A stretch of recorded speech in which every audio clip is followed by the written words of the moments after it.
मीनल एक दिन शोले देख रही होती है। उसे बसंती का कैरेक्टर बहुत अच्छा लगता है। उसने बसंती को देखने के लिए कई बार शोले देखी होती है। उसे वो कैरेक्टर इतना पसंद आ जाता है कि उसे खुद पता नहीं चलता कि कब वो खुद बसंती की तरह बात करने लग जाती है। एक दिन उसका पति संजय उससे कहता है, मीनल, मेरी घड़ी कहाँ रखी है? टेबल पर ही तो रखी थी, मिल नहीं रही।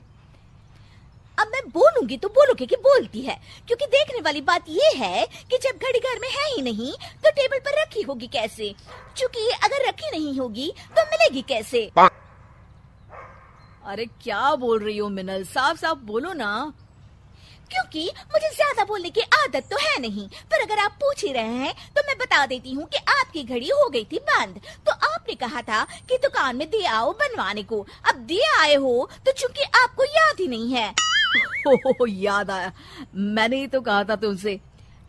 देखो अब हो गई ना बात साफ। तो आप कहोगे कि सॉरी मिनल, मैंने तुम्हारा सुबह का वक्त खराब किया। पर देखने वाली बात है कि वक्त तो खराब हुआ ही है, पर मिनल इतनी भी बेवकूफ नहीं है कि अपना और वक्त खराब करे। इसलिए मैं जा रही हूँ किचन में। जय राम जी की। मीनल किचन में चली जाती है और संजय हैरान रह जाता है। अरे बहू, आज क्या बन रहा है खाने में? मम्मी जी, खाने में तो वही बनेगा ना जो सब्जी आपके बेटे खरीद के लाए थे, गोभी लाए थे, तो वही बना रही हूँ। अब समझने वाली बात ये है कि आपको अगर कुछ और बनवाना था तो आप कह देती तो मैं बना देती। मीनल को तो कभी कोई काम करने में आलस आता ही नहीं। अरे बहू बस कर, तू तो रेलगाड़ी की तरह बोलती ही चली जा रही है।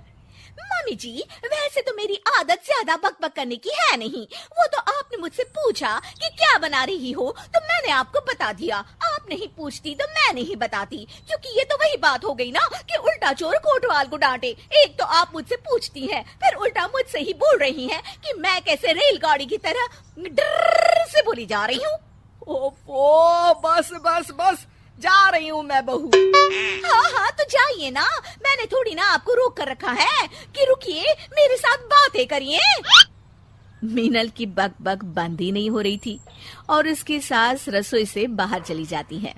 बाप रे बाप, बोल बोल कर बहू ने तो मेरे कान में ही दर्द कर दिया। लगता है कि इसमें बसंती की आत्मा आ गई है। मिनल अपने कमरे में मैगजीन पढ़ रही होती है, तभी उसकी सास वहाँ आती है। अरे मम्मी जी, आज आप इस वक्त मेरे कमरे में, वैसे मुझे कोई प्रॉब्लम तो नहीं है, पर आप इस वक्त सो रही होती हैं, तो इसलिए मैंने पूछा, वरना मेरा कोई ऐसा इरादा नहीं था। क्योंकि आप सास हैं, आप कभी भी कहीं भी आ जा सकती हैं। ओफो, बस भी कर बसंती, मेरा मतलब है मीनल, और मेरी बात ध्यान से सुन। हाँ मम्मी जी, मैं कब आपकी बात ध्यान से नहीं सुनती। अरे संजय के जन्मदिन के लिए मैं और तेरे ससुर उसे एक सोने की चेन देने की सोच रहे हैं। क्या लगता है तुझे, पसंद आएगी ना उसे ये गिफ्ट? क्योंकि सोचने वाली बात ये है कि इन्हें मैंने कभी सोने की चेन पहने तो देखा नहीं। अब देखा नहीं तो पता कैसे चलेगा कि इन्हें चेन पसंद आएगी या नहीं आएगी।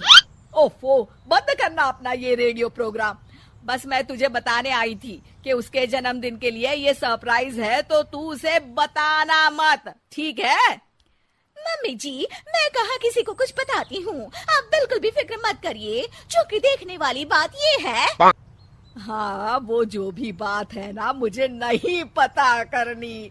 मैं जा रही हूँ जय राम जी की। जय राम जी की।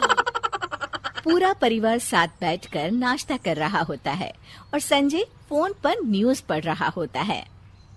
क्योंकि वैसे तो आप एक साथ एक बार में कई काम कर सकते हैं, पर सोचने वाली बात ये है कि एक बार में दो काम करने चाहिए या नहीं। क्योंकि अगर आप फोन पर ध्यान लगाएंगे तो नाश्ता ठंडा हो जाएगा, और नाश्ता ठंडा हो गया तो आपको पसंद नहीं आएगा।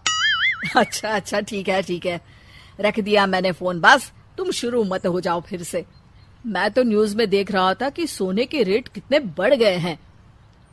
हाँ बेटा, महंगाई बढ़ रही है ना। मीनल सोने की बात सुनकर रसोई से बाहर आ जाती है। हाँ, सोने के रेट बढ़ तो गए हैं, पर सोचने वाली बात यह है कि क्या अभी भी लोग सोना खरीदेंगे, और अगर वो सोना खरीद रहे हैं तो फिर क्या फर्क पड़ता है। अब जैसे कि मम्मी जी हैं जो आपके जन्मदिन के लिए सोने की चेन बनवा रही हैं। धत्तिर की। सोने की चेन मेरे जन्मदिन के लिए? सास और ससुर मीनल की तरफ देखकर अपना सर पकड़ लेते हैं। क्योंकि अब सोचने वाली बात यह है कि गलती तो मुझसे हुई है, तो माफी भी मांग ही लेती हूँ, पर सवाल ये उठता है कि माफी मिलेगी या नहीं। नहीं मिलेगी, नहीं मिलेगी, नहीं मिलेगी माफी। मीनल के बसंती बनने के चक्कर में हो गया बर्थडे सरप्राइज का सत्यानाश।